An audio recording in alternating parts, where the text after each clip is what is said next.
Irmãos, boa noite. Bom podermos estar na casa do Senhor. Os irmãos em casa, a gente teve aí um atrasozinho, um conflito aí na comunicação. A gente tentou enviar lá no grupo, mas está dando um link diferente, né? A gente até fez uma inserção lá, não sei se deu certo para os irmãos lá, mas a gente vai dar continuidade aqui, ou iniciar, né, a nossa reunião. Os irmãos que estão aqui, a gente poder dar uma caminhada. A transmissão está acontecendo, só que o link lá no grupo que está meio quebrado, está chegando uma outra informação lá. Espero que até lá, né, possa resolver. Irmãos, nós temos, né, a experiência sempre de poder cultuar e louvar o nome do Senhor, e Deus é merecedor de toda honra e de toda glória.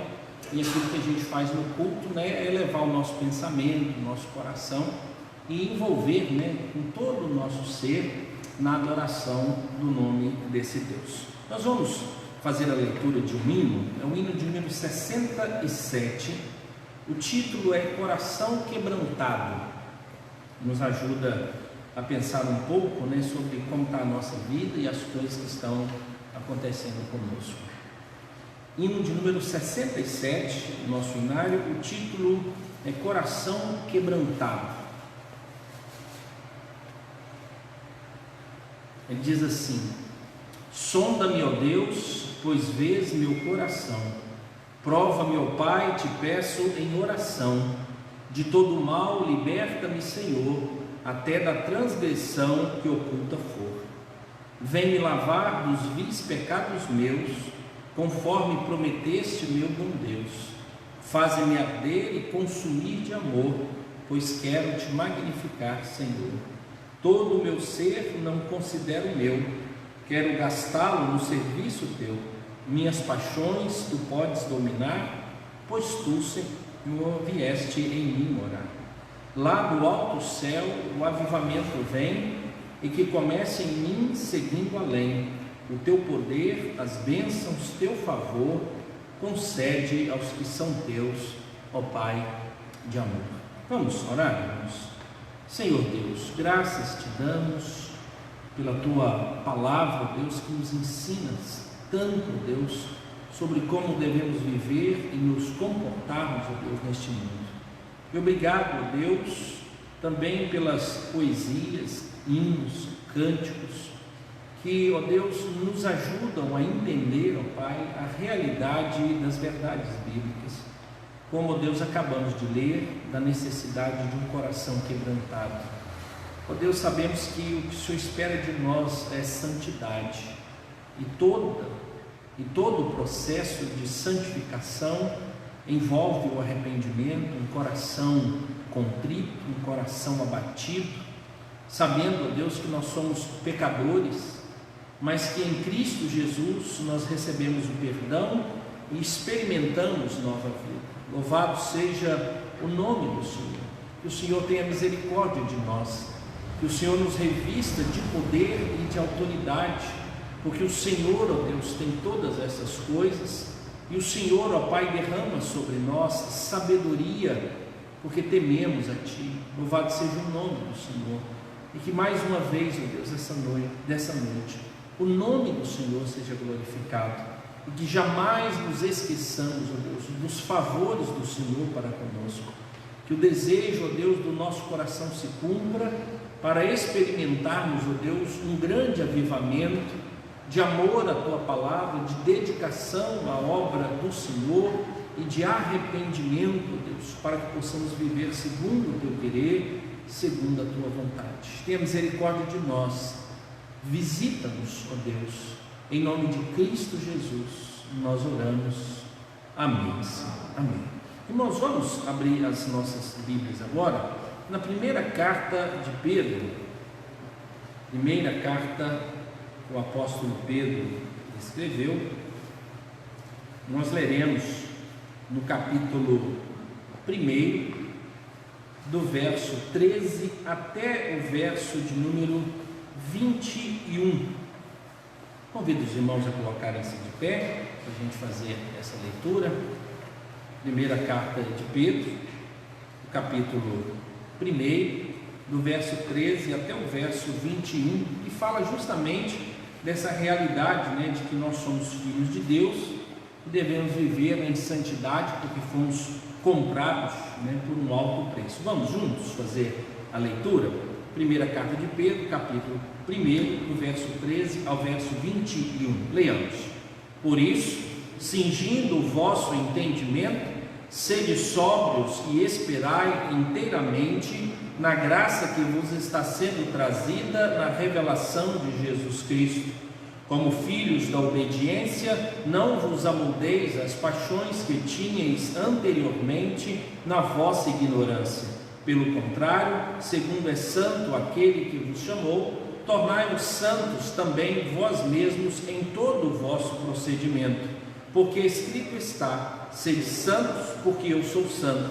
Ora, se invocais como Pai aquele que sem acepção de pessoas julga segundo as obras de cada um, portai-vos com temor durante o tempo da vossa peregrinação, sabendo que não foi mediante coisas corruptíveis como prata ou ouro que fostes resgatados do vosso fútil procedimento que vossos pais vos legaram, mas pelo precioso sangue como de cordeiro, sem defeito e sem mácula, o sangue de Cristo, conhecido com efeito antes da fundação do mundo, porém manifestado no fim dos tempos por amor de vós, que por meio dele tendes fé em Deus, o qual o ressuscitou dentre os mortos e lhe deu glória, de sorte que a vossa fé e esperança estejam em Deus. Os irmãos podem assentar-se.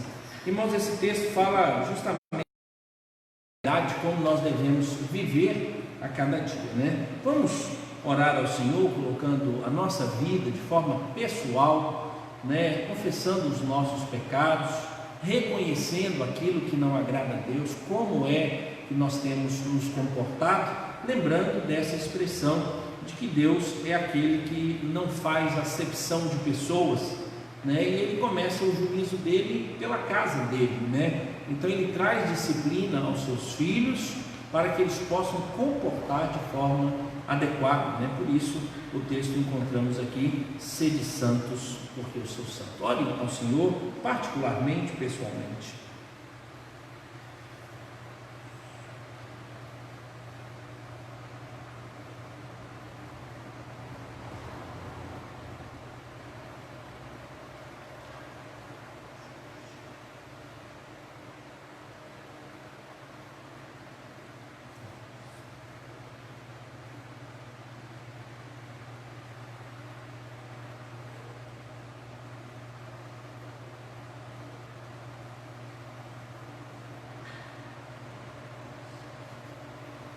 Senhor Deus, rogamos mais uma vez a Tua misericórdia e a ação, ó Deus, eficiente do Espírito nos convencendo e também, ó Deus, produzindo em nós, por meio da verdade da Tua palavra, o arrependimento necessário.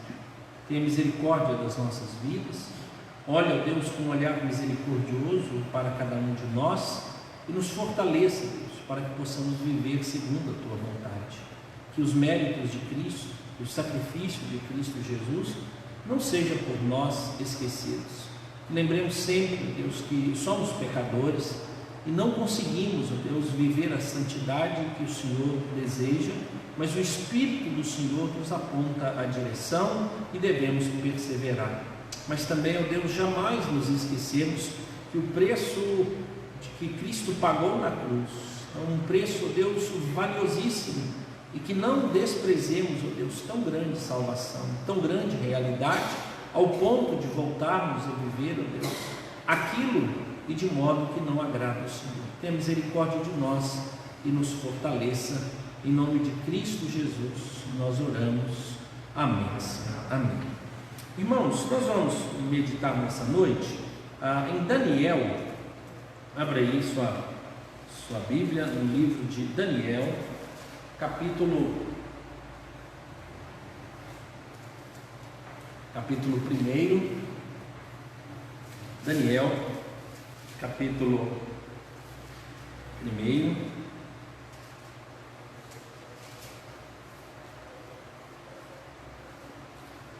Nós vamos utilizar esse capítulo, para que a gente possa meditar aqui em algumas coisas ou realidades para nós. Nós que estamos vivendo num tempo, que a gente está tendo muita dificuldade de definir e dar uma característica sobre a cultura e o que está acontecendo no momento dos nossos dias.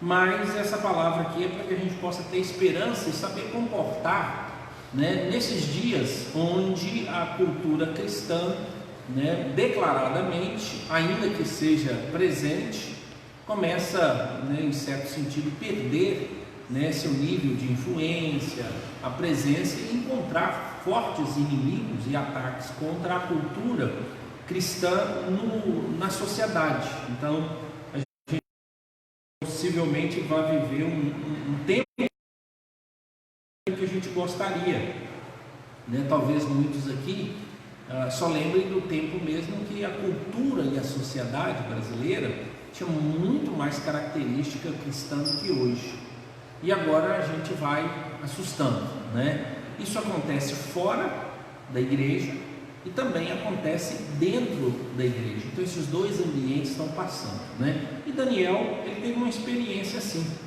A experiência é como ser um fiel a Deus, independente dos sistemas, independente da cultura, se ela é favorável ou não, se ela nos beneficia ou não. Daniel foi levado para a Babilônia junto com seus amigos. Mesmo assim ele não perdeu a esperança, ele continuou. Então, para que a gente possa aprender, se até hoje ou até alguns dias a presença cristã era bem vista, aceitável na sociedade, o Brasil pode experimentar um tempo onde isso não é agradável, e a própria igreja pode começar a sofrer isso, Nós temos muitas experiências. Eu vou fazer a leitura aqui, irmãos, desse capítulo, e a gente vai pensar em algumas coisas aqui. Diz assim: no ano terceiro do reinado de Joaquim, rei de Judá, veio Nabucodonosor, rei da Babilônia, a Jerusalém e a sitiou. O Senhor lhe entregou nas mãos a Joaquim, rei de Judá, e alguns dos utensílios da casa de Deus. A estes levou-os para a terra de Sinear, para a casa dos seus deuses, e os pôs na casa do tesouro do seu Deus. Disse o rei a Aspenaz, chefe dos seus eunucos, que trouxesse alguns dos filhos de Israel, tanto da linhagem real quanto dos nobres, jovens sem nenhum defeito, de boa aparência, instruídos em toda a sua sabedoria, doutos em ciência, versados no conhecimento, e que fossem competentes para assistirem no palácio do rei, e lhes ensinastes a cultura e a língua dos caldeus. Determinou-lhes o rei a ração diária das finas iguarias da mesa real e do vinho que ele bebia, e que assim fossem mantidos por 3 anos, ao cabo dos quais assistiriam diante do rei. Entre eles se achavam os filhos de Judá, Daniel, Ananias, Misael e Azarias. O chefe dos eunucos lhes pôs outros nomes, a saber, a Daniel, o de Beltesazar, a Ananias, o de Sadraque, a Misael, o de Mesaque, e a Azarias, o de Abednego. Resolveu Daniel firmemente não contaminar-se com as finas iguarias do rei, nem com o vinho que ele bebia. Então pediu ao chefe dos eunucos que lhe permitisse não contaminar-se. Ora, Deus concedeu a Daniel misericórdia e compreensão da parte do chefe dos eunucos. Disse o chefe dos eunucos a Daniel: tenho medo do meu senhor, o rei, que determinou a vossa comida e a vossa bebida, porque, pois, veria ele o vosso rosto mais abatido do que os dos outros jovens da vossa idade, assim poríeis em perigo a minha cabeça para com o rei. Então disse Daniel ao cozinheiro-chefe, a quem o chefe dos eunucos havia encarregado de cuidar de Daniel, Ananias, Misael e Azarias: experimenta, peço-te aos teus servos 10 dias, e que se nos deem legumes a comer e água a beber. Então se veja diante de ti a nossa aparência e a dos jovens que comem das finas iguarias do rei, e segundo vires, age com os teus servos. Ele atendeu e o experimentou 10 dias. No fim dos 10 dias, a sua aparência era melhor. Estavam eles mais robustos do que todos os jovens que comiam das finas iguarias do rei. Com isso, o cozinheiro-chefe tirou deles as finas iguarias e o vinho que deviam beber, e lhes dava legumes. Ora, a esses 4 jovens Deus deu conhecimento e a inteligência em toda cultura e sabedoria, mas a Daniel deu inteligência de todas as visões e sonhos. Vencido o tempo determinado pelo rei para que os trouxessem, o chefe dos eunucos o trouxe à presença de Nabucodonosor.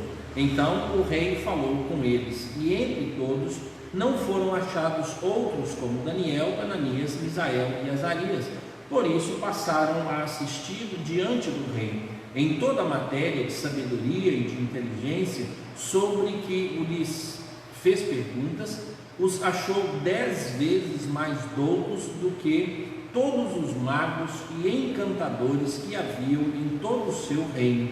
Daniel continuou até o 1º ano do rei Ciro. Irmãos, a narrativa do livro de Daniel, ela é muito simples, né? Mas ela traz 2 realidades. Então você, quando lê, é um livro fácil de se ler, fácil de se gravar as informações, mas ele traz consigo 2 aspectos. O primeiro aspecto é a história. Então Daniel, que é o próprio autor, né, o próprio Senhor Jesus fala que ele é quem escreveu isso, ele mesmo, Daniel, narra sobre o que está acontecendo naquele momento e da história. O que acontece aqui nesses 6 capítulos? Ele está narrando o que havia acontecido com o povo de Israel, o saque que houve, a retirada daquele pessoal de lá. Só que no capítulo 7 em diante, ele já não é um livro de história, já não é uma narrativa histórica, já é um livro apocalíptico, ou seja, um livro de revelação. Então tem revelações nesse livro.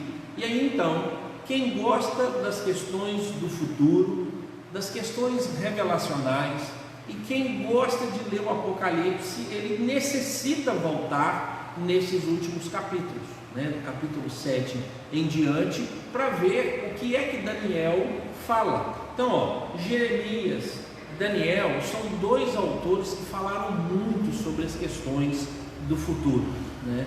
Aí então a gente gasta muito tempo lendo Daniel para entender as profecias que estão em Daniel, né? Não existe um consenso entre a maior parte dos estudiosos, né? Existem pelo menos 4 linhas de interpretação para que possa entender essas profecias que nós encontramos em Daniel, né? O propósito meu não é tratar dos últimos capítulos, mas o primeiro, mas só para a gente poder entender, né? Qual é o propósito do livro de Daniel? O propósito do livro de Daniel é o mesmo que está no Salmo 90, 91, 92, 93, 94, 95, 96, 97, 98, 99 e 100. O único propósito é que Deus governa sobre todas as coisas. E aqui aparecem os caldeus, aparece um rei e o seu filho, o rei Nabucodonosor, e aparece a história desse homem. Quando você ler todo o livro de Daniel, eu sempre recomendo que a gente possa criar uma nova cultura de leitura, tá? Existe a leitura de um versículo bíblico, né, uma parte da escritura, às vezes um capítulo, a gente faz essa leitura, né? Existe um outro aspecto que você já vai com mais afinco para dizer assim, deixa eu compreender o que está aqui. Então, uma leitura espiritual, né, ela tem uma diferença para uma leitura de pesquisa. O que é a leitura espiritual? Ela é mais devocional. Aí você lê aqui um texto e você então pega algum ensino e diz: olha, eu aprendi isso. É uma leitura devocional. Você não está focado nos aspectos de interpretação, mas de ver a narrativa e dizer assim: olha, Deus conduzindo, e você consegue fazer essa leitura de forma tranquila quando faz, né? Às vezes 4 capítulos, 2 capítulos, ou uma leitura devocional. E se você é daqueles, né, que gosta de fechar o ano, dizer assim: durante esse ano eu li a Bíblia. Então, se você ler 4 capítulos por dia, chega no final do ano você conseguiu ler a Bíblia. Se você quiser ler em 2 anos, você lê 2 capítulos. Se você quiser ler 2 vezes no ano, você lê 8, né? Então você faz a matemática, vai tranquilo, sem problema nenhum. Mas existe um outro aspecto, como hoje eu estudo bíblico, é o que eu tenho incentivado 2 coisas. Primeiro, a leitura. Separe uma manhã, um domingo, um dia, uma noite, uma semana. Você vai ver o tempo que você tem. Leia um livro por completo. Então fala: vou ler Daniel. Aí a gente vai ler, vou ler o capítulo 1, aí vou ler o capítulo 2. Aí quando você chega lá no capítulo 12, você fala: o que estava lá no 3 mesmo? Mas qual é a intenção? É para você entender a história toda. O livro foi feito completo, então você vai encontrar muita dificuldade. Por exemplo, né, as irmãs da SAF estão fazendo meditações no livro de Eclesiastes. Então, o livro de Eclesiastes não é o livro, somos nós. A gente sempre vai para ele com um engano. Porque a gente entende assim: é uma literatura bíblica. Então tudo que eu ler aqui é isso. Só que o autor, ele já diz que ele está falando de vaidade. Então muitas das coisas que Salomão fala é como se fosse uma pessoa azeda. Ele está reclamando. Aí a gente pega aquilo lá como verdade. Então como é que eu consigo entender o Eclesiastes? Eu preciso lê-lo por completo. Por quê? Porque lá no capítulo 11, ele vai concluir o que falou no primeiro, no segundo, no terceiro, no quarto, no quinto, no sexto. Lá no capítulo 12, ele vai dizer qual é a conclusão. Então, se você ler o livro até a metade, você vai até achar assim: nossa Deus, né? Você vai ter um pensamento, por exemplo, o último aí: para que serve o trabalho? Trabalho. É fácil concluir, irmãos, que trabalhar é um negócio só para dar canseira, porque amanhã eu vou fazer tudo de novo, né? A gente sempre associa aqui a uma dona de casa. Só tem donos de casa também, tá, irmão? O que a dona de casa faz? Ela faz todo o processo de manhã, né, dona Tia? Vai para lá, faz. Aí quando ela acorda no outro dia, ela faz tudo de novo. Ela faz tudo de novo. Aí ela pode chegar à conclusão e dizer assim: gente, eu não desgasto, não vou fazer isso mais não. Mas ela descobre que depois de 15 dias a casa dela está um caos. Então, o trabalho não é inútil. Mas se você olhar trabalho pelo trabalho, é muito cansativo. Mas se você olhar trabalho como algo que proporciona valores e traz algo à existência, trabalhar é totalmente diferente. E nós fomos feitos para o trabalho, tá, irmãos? A gente acha que o castigo de Deus para Adão é de que agora ele tinha que trabalhar. Não, é que o trabalho seria um enfado. Mas antes dele trabalhar, né, antes da punição, antes das palavras de Deus depois da queda, o que ele tinha que fazer? Cultivar a terra. Como é que você cultiva uma terra sem exercício? Ou seja, perdeu-se o sentido. Então Salomão está reclamando dessas coisas, e você precisa. Então, às vezes, para você entender, não um versículo bíblico, mas do que o Eclesiastes fala, aí você lê ele por inteiro. Por exemplo, né, os irmãos aqui, vou ler o livro de Cantares. Aí você diz assim: mas ele não é muito espiritual, né, pastor? Eu concordo. O livro de Cantares, irmãos, ele é proibido de se ler em sinagogas. Você já percebeu que nós não lemos Cantares, nós lemos um versículo, e de vez em quando alguém se aventura a ler. Olha o constrangimento que é na igreja. Você já viu a linguagem? Aí meio que a gente vai escondendo assim, meu Deus, que hora vai terminar a leitura? Assim, se alguém propôs, pastor, nós vamos fazer um estudo bíblico, uma série em cantares, eu acho que a igreja vai ficar vazia. Se a gente for interpretar tudo que está ali, você, meu Deus, aí, mas eu preciso entender que aquele texto, ele está falando da harmonia entre um casal, coisa que Deus celebra. Mas eu vou olhar para ele, aí eu tento achar o quê? Só alguns versículos de cantares, os mais light. Mas se eu for ler cantares por inteiro, eu vou encontrar assim, que linguagem que está ali, né? Existe uma linguagem de sexualidade, existe uma linguagem de fidelidade, existe uma linguagem de devoção ao matrimônio, existe uma linguagem de celebração. E aí eu posso entender, mas para alguns até chegariam e dizer assim, não devia estar na Bíblia não, mas está lá, ele está lá, e eu preciso então compreender. Então é muito melhor você fazer isso. O segundo que eu tenho recomendado é que você leia, nós temos a nossa tradução, que a gente utiliza aqui, que é chamada Almeida Revista e Atualizada, né? Eu sempre recomendo que você possa ler em outra versão, para você fazer uma comparação de texto, para enriquecimento. Não é para criar dúvida, mas para você poder ler, né? E as últimas, sobre essa questão de versão, eu tenho incentivado a leitura de uma Bíblia sem capítulo e sem versículo. Pastor, isso aqui é complicar muito. Não, aí Deus mandou assim, aí. Os capítulos e versículos nós colocamos aí. Então, é assim mesmo, é um texto corrido, é um texto completo.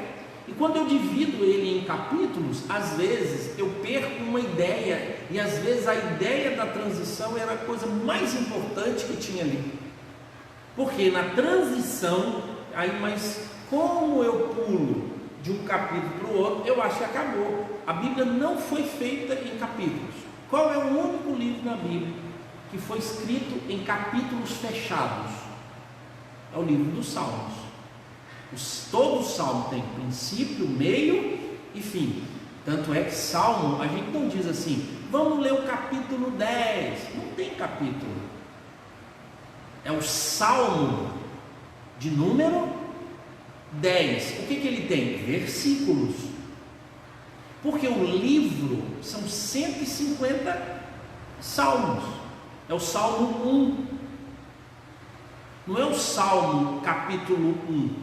E nem o livro dos Salmos capítulo 1. É o Salmo 1, Salmo 1, Salmo 2, Salmo 3, Salmo 4. Salmo de número 150, versículo 10. Aí eu vou lá, né? E é um livro dos Salmos, né? É um livro que contém 150 salmos, que na verdade são 5 livros dentro de um livro, né?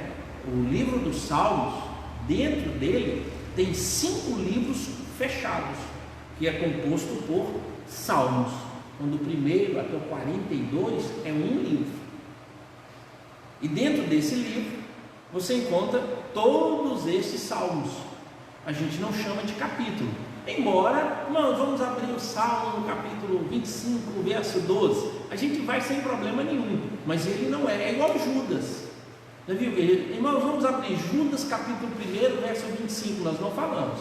Irmãos, vamos abrir Judas, verso de número 25, por quê? Porque ele não tem capítulo, ele não foi dividido. O livro dos Salmos, ele tem divisão de livro, livro 1, livro 2, livro 3, livro 4, livro 5. Dentro do livro 1 você tem então 42 salmos. Tem um salmo de número 1, um salmo de número 2, salmo de número 3. Então, quando nós lermos as Escrituras, buscarmos isso nos ajuda, e a gente tem um benefício tão grande, né? A última dica, né, é o seguinte: veja o tamanho da letra da sua Bíblia, a cor da página, tá? A tradução é muito importante, a gente recomenda ainda a atualizada revista Almeida, que é a que a gente usa aqui. O local onde você vai ler, ele precisa ser iluminado, uma senhora chegou a nós e disse: pastor, eu não estou conseguindo ler a Bíblia, eu não estou conseguindo orar direito. E a gente foi conversar. A gente sentou, batemos um papo, conversando. Descobrimos, primeiro, que ela não estava conseguindo ler a Bíblia por causa do tamanho da letra. Eu falei: não, vamos aumentar. Só que aí a gente arrumou uma Bíblia grande, letra gigante, e ela continuou reclamando. Eu falei assim: não, mãe, o que nós fizemos? Melhoramos a luz, falando com ela. Como é que a senhora lê? Ah, não, eu li no lugar lá e tal, né? O presbítero que foi comigo, não, a gente resolve isso aqui. Melhorou a iluminação da casa dela. Ela sempre lia na varanda ou na cozinha. Vamos melhorar. Ah, no final da história, sabe o que nós tivemos que fazer? Levá-la para fazer o exame de vista, porque o óculos dela não estava dando condição. Isso tudo voltou, irmãos, até a espiritualidade dela mudou, tá? Às vezes a gente acha que criança precisa ter biblinha pequenininha e com as letras que ninguém lê. Aí a criança nunca tem interesse de ler a Bíblia dela, mas ela não sabe dizer que é o quê? O tamanho da letra. Então assim, não se apegue ao tamanho da sua Bíblia, o formato da sua Bíblia. Apegue-se à palavra. Se você precisar de uma Bíblia que seja o dobro desse tamanho, com letra maior, arruma para que você possa ler. Então são estímulos que a gente tem. Um local silencioso, um local tranquilo, um horário onde você não tem perturbação de ninguém, onde as pessoas... Você necessita encontrar esses ambientes para que você faça uma boa leitura, né? Isso aqui é pelo menos uma dica, né? E o mês de setembro, mundialmente, é conhecido como o mês da Bíblia, né? Depois da reforma protestante, mais próximo agora, que mudou para o dia, no segundo domingo de dezembro, se não me engano, dia 10 ou dia 11 de dezembro, né? Por quê?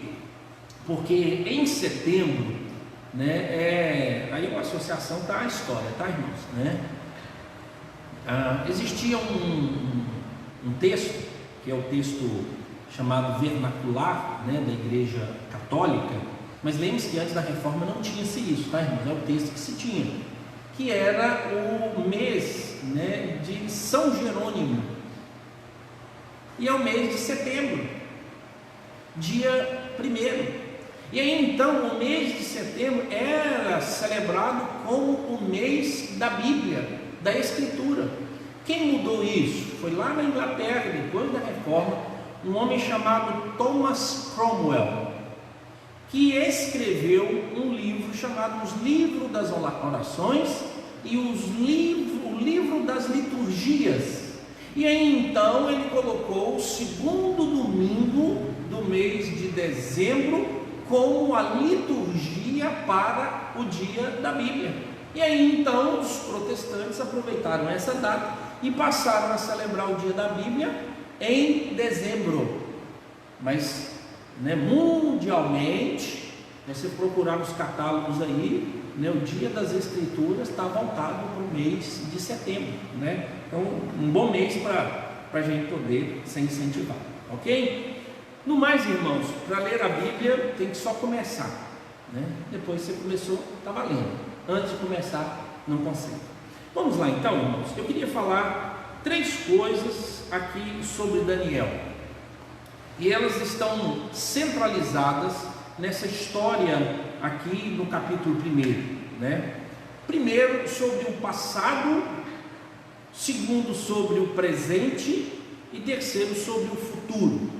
Passado de Daniel, o presente de Daniel e o futuro de Daniel, e o ensinamento para os nossos dias. Como é que a gente pode ver? Primeiro, o passado. Então eu preciso entender a história que está por trás aqui, e é muito bom saber, embora o próprio livro aqui já conta um pouquinho. Ou seja, o passado de Daniel foi um passado frustrante, decepcionante e escravizador. Por quê? Porque ele poderia contar que ele nasceu na nação de Israel, ele estava vivendo ali na região de Jerusalém, ele era de família rica, de gente importante da nação, mas de uma hora para outra, presta atenção, Deus, tá, irmãos? Não foi Nabucodonosor, não, foi Deus que fez o quê? Pegou todo mundo. Tinha um rei que é o rei Jeoaquim, um dos últimos reis em Jerusalém. No caso agora as tribos eram divididas, mas a tribo de Israel já havia sido levada. E agora a tribo de Judá estava sendo conduzida à escravidão. E aí então eles escolheram jovens inteligentes, saudáveis, de classe nobre, porque tinham formação, 17 anos de idade, catou essa turma toda e levou para a Babilônia. Outra coisa que Deus permitiu, que Nabucodonosor com seu exército entrasse, invadisse o templo e tomasse todos os utensílios do templo e levasse para um outro templo idolátrico e ali utilizasse essas peças. Capítulo de número 5, a gente vê a história do filho de Nabucodonosor fazendo festança depois que o pai morreu, e usa justamente esses utensílios. Olha aqui, irmãos, para vocês entenderem como o governo de Deus, ele é inquestionável na narrativa desse texto. Diz assim: no ano terceiro do reinado de Joaquim, rei de Judá, veio Nabucodonosor, rei da Babilônia, a Jerusalém e o quê? A sitiou. O Senhor lhe entregou nas mãos a Joaquim, rei de Judá, e alguns dos utensílios da casa de Deus. A esses levou-os para as terras de Sinear, para a casa do seu Deus, e os pôs na casa do tesouro do seu Deus. Disse o rei a Aspenaz, chefe dos seus eunucos, que trouxessem alguns dos filhos de Israel, tanto da linhagem real como dos nobres. Ou seja, quem é, irmãos, que permitiu isso acontecer? A gente põe aqui permitiu, mas foi Deus quem conduziu toda essa história. Como é que começa isso? Em Oséias você vai encontrar uma expressão que diz assim: quem semeia vento colhe tempestade. E eu queria ler com vocês Provérbios 16, para a gente entender um verso que está lá. Provérbios 16.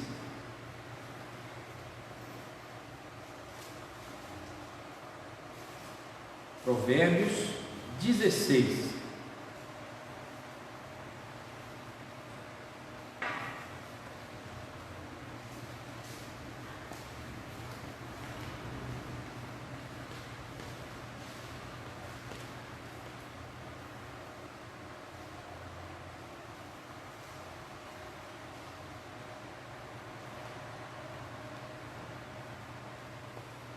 Acharam aí todos? Olha como é que Provérbios 16 trata da realidade da vontade de Deus e da vontade do homem. O coração do homem pode fazer planos, mas a resposta certa dos lábios vem do Senhor. Todos os caminhos do homem são puros aos seus olhos, mas o Senhor pesa o espírito. Lembre-se da nação de Israel lendo esse texto e Deus trabalhando. Verso 3: confia ao Senhor as tuas obras e os teus desígnios serão estabelecidos. A ideia aqui confia em Deus e aquilo que você deseja vai ficar firme. Ou seja, se você confia em Deus, aquilo que você vai pedir é algo que vai acontecer. Por quê? Porque a confiança, a ideia é de estabelecimento da vontade de Deus. Verso de número 4, vamos lá? O Senhor fez todas as coisas para determinados fins, e até o perverso para o dia da calamidade. Então é muito comum às vezes esse verso último aqui ser interpretado assim: não, é isso mesmo, ó, Deus aqui fez todas as coisas e até o perverso para o dia da calamidade, e associam imediatamente a expulsão ou a condução de pessoas ao inferno.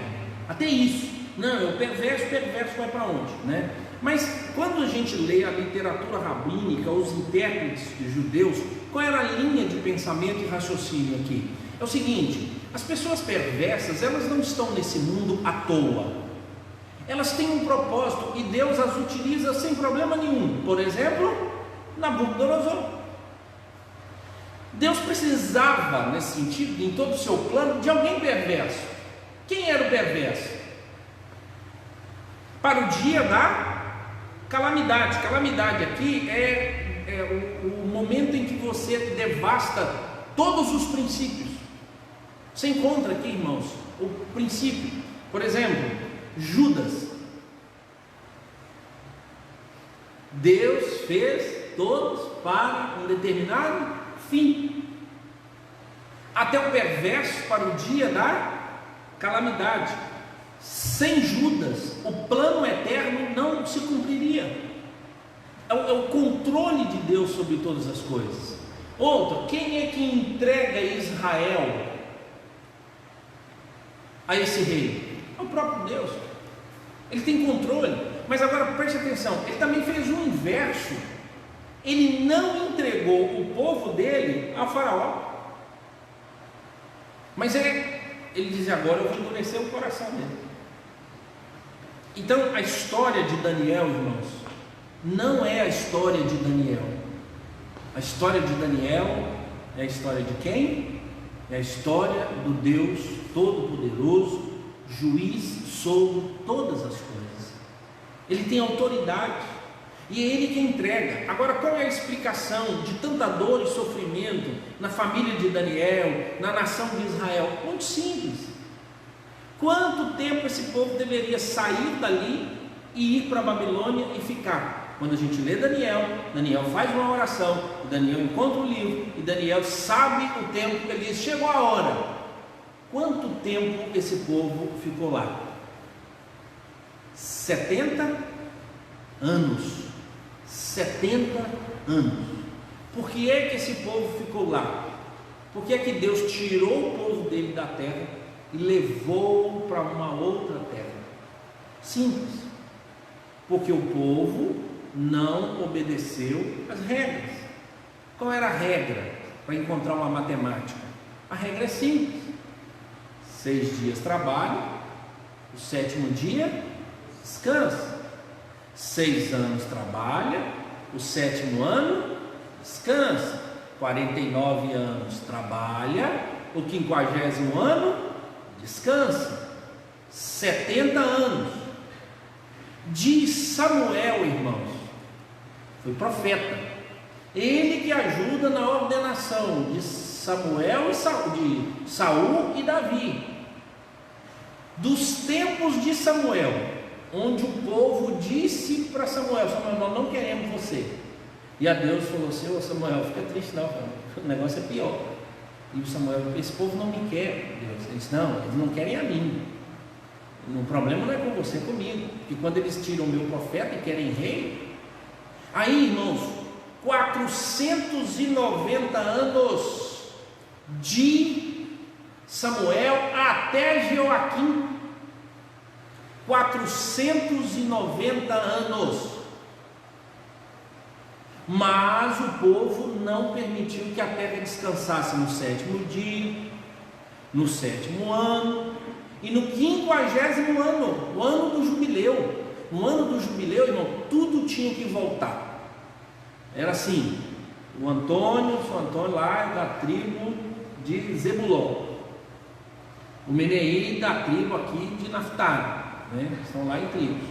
O seu Antônio resolve, né, cuidar da terra lá, mas não deu conta da terra dele.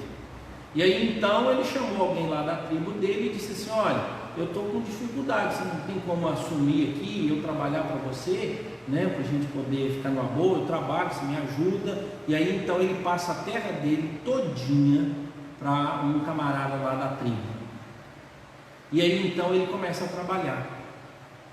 Menei, dono lá de grandes coisas e tal, sabe que tem uma turma que não está dando conta da região.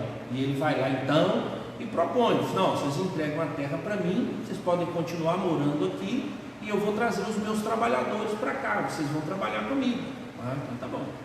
Só, irmãos, que na conta dos judeus, de 50 em 50 anos, tinha que fazer o que? A restituição. E aí então, quando chegava o 50º ano, não de posse do Meneí e nem tampouco de trabalho do senhor Antônio, mas quando chegasse o 50º ano, a partir do tempo em que a turma tomou a terra, aí tudo que o Meneí pegou para cuidar deveria ser devolvido para os seus donos. Senhor João, senhor Antônio, tudo que tirou dele, ele trabalhou lá na terra, agora a terra deveria ser devolvida. E aí Deus falou assim: ó, vocês não cumpriram as regras da terra. Mas eles não estavam só cumprindo as regras da terra, eles estavam também cultuando a outros deuses. Eles quebraram as leis espirituais. Eles estavam quebrando as leis, cerimoniais, as leis de trabalho e as leis espirituais. E aí Deus falou com eles: vocês vão pagar por isso. Como? Fazendo a terra descansar. 490 dividido por 7 dá quanto, irmãos? 70. Por isso então eles ficaram 70 anos fora da terra. Qual é o Salmo 126? Quando o Senhor restaurou a nossa sorte, terra, ficamos como quem? Sonha, nossa boca se encheu de riso. Aí o povo voltou para a terra. Aí eles começaram a olhar para a terra estava devastada, não tinha nada lá, era mato puro, e eles tinham uma comida e disseram: quem sai andando e chorando enquanto semeia, voltará trazendo os seus feixes. Por que, irmãos? Porque você tinha que confiar que Deus faria um milagre de produção, ou senão você ficaria com fome, e você tinha que decidir: eu vou comer isso aqui ou eu vou semear? Por isso que o texto diz: quem sai andando e chorando. Aí ele diz: Senhor, como o Senhor nos tirou lá daquela terra, faz um milagre agora. O Senhor fez e nos tirou de lá, qual é o problema de o Senhor fazer um milagre agora para que a terra produza de novo? Por isso que o texto diz: quem sai andando e chorando enquanto semeia, voltará trazendo os seus feixes. Irmãos, tudo isso aconteceu por causa da mão de Deus. Mas agora o seguinte: qual foi a reação de Daniel? Você não vê aqui um esboço de raiva, um esboço de rancor, um esboço de malcriadice, não sei se seria isso, né? Malcriadez, não, talvez. Nada, você não vê essa expressão. Mas você vê um jovem de 17 anos, extremamente capaz, e ele não transforma a vida dele num caos. Ele lida bem com isso, e ele trata dessas coisas. Daniel, irmãos, é a mesma coisa de José. Vou pegar um, vou pegar o outro. Ele não foi corrompido, porque ele olhou para o passado e disse: eu tinha tudo, e agora eu não tenho nada. Então, irmãos, o primeiro ensino para mim nesse texto aqui é sobre o nosso passado. Não é o que as pessoas fizeram conosco que vai determinar a nossa vida, mas o que determina a nossa vida é o que nós estamos fazendo com aquilo que fizeram conosco. Então lembre-se, Deus pode estar conduzindo a sua vida para que você possa demonstrar verdadeiramente a sua fé. Eu me lembro que eu sofri um acidente de carro e eu perguntei a Deus sobre essas coisas. Hoje, naturalmente, eu sei lidar, mas na hora eu estava indo para um município, um distrito, de Coroaci, chama Bugre, e eu bati o carro. O cidadão veio na contramão, estava embriagado, nós batemos de frente numa curva. A sogra dele estava no carro, assim, voou no vidro, quebrou, cortou o rosto todo. Estava num local difícil, chegou um policial, a gente foi resolvendo aquele negócio todo, e aquilo foi me dando uma tristeza, porque gente, eu estava indo para a congregação, trabalhar, e eu falei: Deus, que isso? E eu peguei meu celular, naqueles negócios todos lá, e tinha um Motorola, aqueles tijolão, e ele tinha desligado. E eu assim, já meio chateado por causa do acidente, toda a programação que eu tinha e tal, vamos resolver aqui. Quando eu liguei meu celular, eu tinha colocado uma mensagem, que era essa mensagem de abertura, e estava escrito assim: Deus é fiel. Quando eu li aquilo lá assim, eu fiquei assim chateado. Falei, meu Deus, estou fazendo um negócio do Senhor aí. Mas fiquei mesmo, eu estava chateado. Falei, nossa Deus, situação e tal. Aí eu falei, beleza. Aí, imediatamente, eu fui abordado por mais algo surpreendente, né? O cara bêbado, família, e chegou mais um pessoal lá e fui querer saber. Daí a pouco ele chegou perto de mim e ele falou assim: é melhor você esquecer tudo isso, viu? Ele chegou assim, meio bêbado, eu achei que ele estava falando bêbado. Aí eu falei, não, aí, o policial está aí para fazer negócio. Aí ele levantou a camisa assim, é melhor. Aí tinha uma arma. Eu falei, ai meu Deus. Falei, meu Deus, mais uma. É melhor você esquecer isso. Aí eu fui pesquisar e já tinha passagem na polícia por homicídio. Eu falei, e agora? O que eu vou fazer? E aí então eu passei a cobrar, fiz boletim de ocorrência, aquele negócio. Falei com o policial e tudo, o policial falou, aguenta a mão aí, que agora eu não tenho não. E ele tinha acabado de sair, o cara levou ele justamente por causa da arma, né? Depois a gente foi saber. E aí na hora que veio um carro para socorrer o meu carro, né? Ele parou, colocou, e eu fui no carro até o posto. O carro, no posto eu ligaria para poder pedir um outro socorro, e o caminhão parou no posto. Já tinha resolvido tudo lá, e aí o caminhão, ele teve que tirar meu carro de cima, refazer a posição e puxar de novo, né? E nisso, quando eu cheguei lá, meu carro já estava assim, terminou de descer, o cara apertou ele de novo, porque a gente estava numa estradinha muito apertada, ele falou, deixa eu colocar aqui de novo. Aí o carro foi subindo assim, né? E meu celular tinha desligado, e o carro falou assim, aqui dá sinal. Eu falei, beleza, deixa eu ligar. Quando eu ligo de novo, aparece a mensagem, Deus é fiel. Mas o interessante foi o seguinte, quando a rampa do carro foi fazendo assim, do caminhão, e eu já estava assim nervoso, mas muito, assim, com muita raiva de tudo, e eu sempre perguntando, Deus, estou fazendo o negócio tudo direitinho aqui, Deus, então. E assim, né, agora tem o carro, e nesse período eu não tinha seguro, aí fiquei mais nervoso ainda. A Juliana grávida, vai chegar uma notícia lá, né, e eu, como é que vai chegar? E chegou, irmãos. Preciso depois contar como é que foi a notícia. E a rampa do carro foi subindo assim, do caminhão, e meu carro foi subindo assim, e na hora que ele terminou assim, o que estava escrito lá atrás do carro assim, no caminhão? Deus é fiel. Eu falei assim, é muita raiva mesmo, é muita raiva.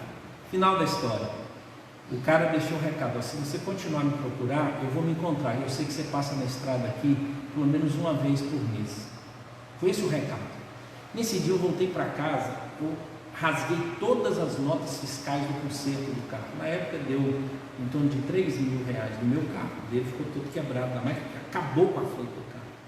E eu sentei assim e falei, Deus, o senhor se vira, eu não estava à toa lá, tudo aconteceu, o senhor deve saber porque rasguei todas as notas fiscais, porque aí eu não ia mais atrás do sujeito. Graças a Deus, irmãos, todo o valor do carro, né, eu fui beneficiado por algo que eu já depositava, e algumas pessoas resolveram me ajudar. Então paguei, consegui pagar a despesa dele todinha, sem problema nenhum.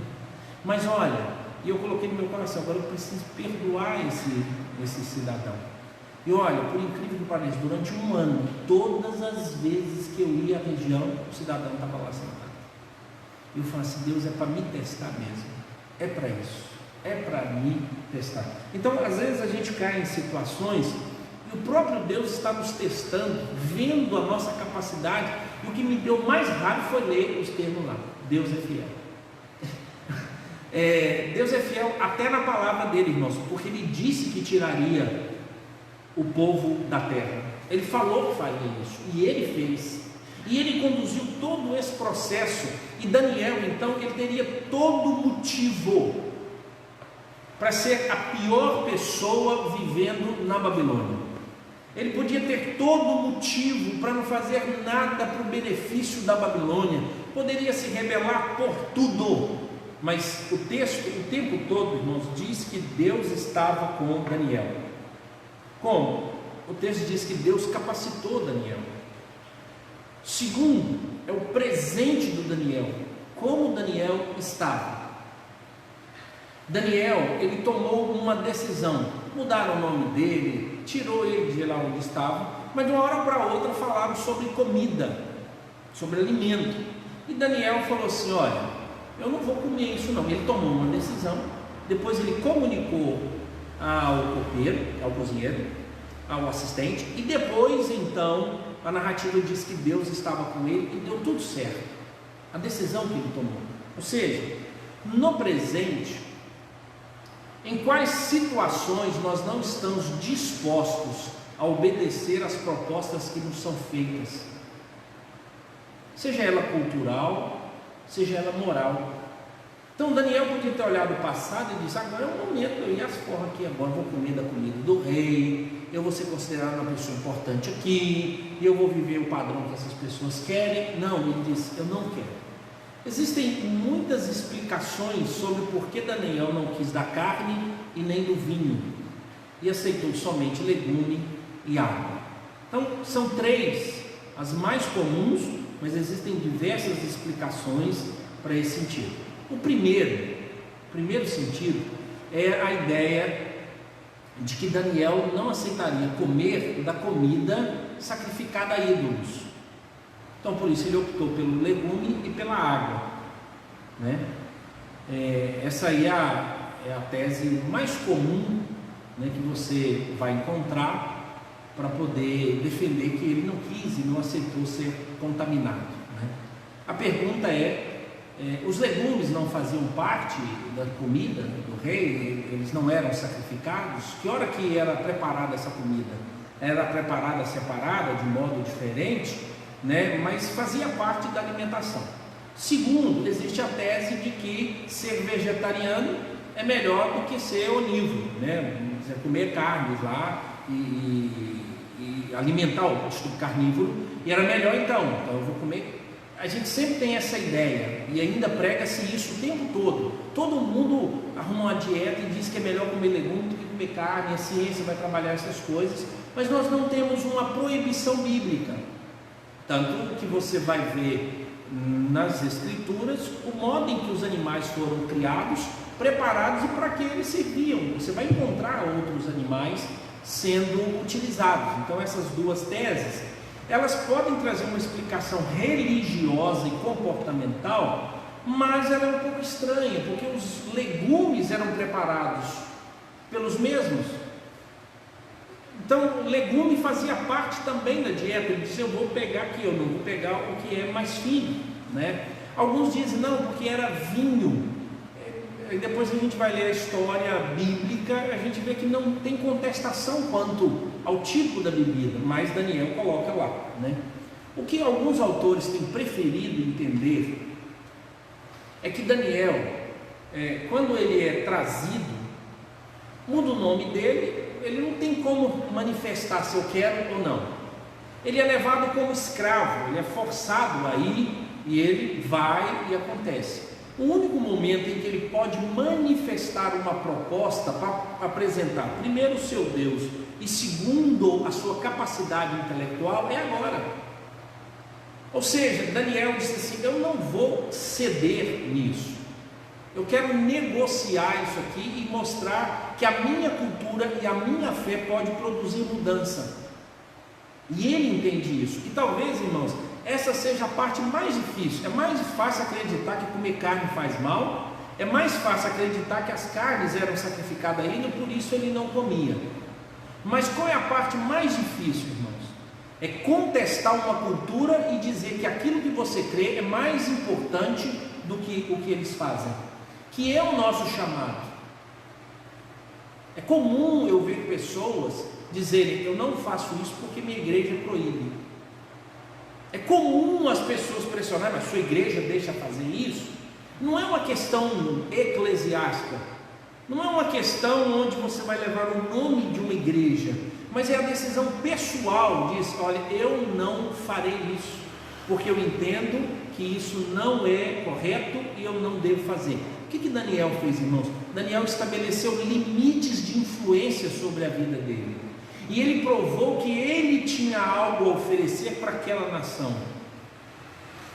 E ele conseguiu provar isso. Sabe por quê, irmãos? Porque disso aí abriu-se as portas para Daniel. E Daniel influenciou o tempo todo. Existe uma informação, irmãos, sobre o livro de Daniel, que a Babilônia era um reino tão importante, o Nabucodonosor era um rei tão importante, mas quando Daniel pisou lá, Daniel se tornou mais importante do que a própria nação babilônica. Pela influência, pelo que ele produziu, se tornou um homem íntegro. Isso aqui é no futuro, isso aqui é no presente. Então ele teve coragem de fazer isso, ou seja, a ousadia dele, a coragem dele de fazer, que deve nos estimular. Primeiro, estimula-nos a não guardar rancor pela história e nem pelas coisas que estão acontecendo, pois nós não sabemos como Deus está conduzindo tudo isso. Para Paulo ficou muito claro. Quando a conversão de Paulo acontece, Ananias fala com ele, que Deus mandou dizer: olha, você vai ver a partir de hoje o quanto importa sofrer pela minha causa. Ele disse: não, mas a gente vira crente é para... Não, Deus tem. Daniel experimentou isso. Daniel provou que era firme. Mas, irmãos, lembra que o texto o tempo todo diz que Deus ajudou, Deus colocou a mão, Deus estava com eles. E o terceiro, irmãos, é o futuro.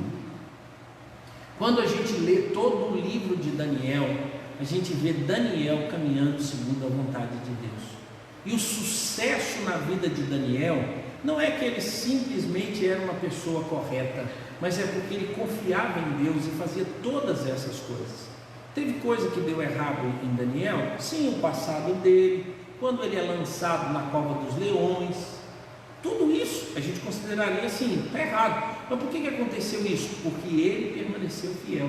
Então nós encontramos o passado de Daniel, que ele lidou bem, nós encontramos o presente de Daniel, e ele teve coragem, e nós encontramos o futuro de Daniel, ele foi útil na nação onde estava. Qual é a lição, irmãos, que nós devemos tirar? Nós não temos mais Israel e não temos mais Jerusalém. Tudo, preste bastante atenção, tudo para nós agora é Babilônia. Por quê? Porque a nossa pátria não é aqui.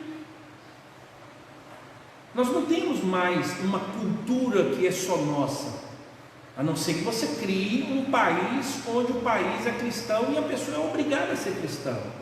Nós temos influências cristãs, mas esse Brasil aqui, ele está sofrendo a influência não cristã, e nós estamos aqui. Como é que nós vamos nos comportar?